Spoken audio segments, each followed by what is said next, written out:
ఉంటుంది. మేము Nobel గ్రహీతలో ignore సహకారంతో హెర్బాలైఫ్ నెట్వర్క్స్ ని అభివృద్ధి చేశాము.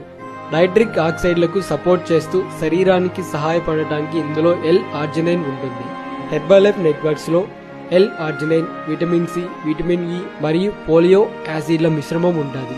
నైట్రిక్ ఆక్సైడ్ తయారీకి L-ఆర్జినైన్ మీ శరీరంలోని సాధనాలతో పనిచేస్తుంది. ఆరోగ్యకరమైన గుండె నాళాల పనితీరుకి L-ఆర్జినైన్ రక్తనాళాలను టోన్ గాను ఫ్లెక్సిబుల్ గా ఉంటుందని పరిశోధనలో సూచిస్తున్నాయి. మీ నైట్రిక్ ఆక్సైడ్ తయారీని పెంచడానికి 240 మిల్లీలీటర్ల నీటిలో లేదా జ్యూస్ లేదా F1 షేక్ లో ఒక సూప్ లేదా 10 గ్రాముల హెర్బాలైఫ్ నెట్వర్క్స్ ని కలపండి. రాత్రిపూట దీనిని తీసుకోవాలని మేము సిఫార్సు చేస్తున్నప్పటికీ మీ సౌకర్యాన్ని బట్టి మీరు పగలు లేదా రాత్రి సమయంలోనైనా తీసుకోవచ్చు. నైట్రిక్ ఆక్సైడ్ తయారీ సహజంగా 30 సంవత్సరాల వయసులో తగ్గడం ప్రారంభమవుతుంది కాబట్టి ప్రతి రాత్రి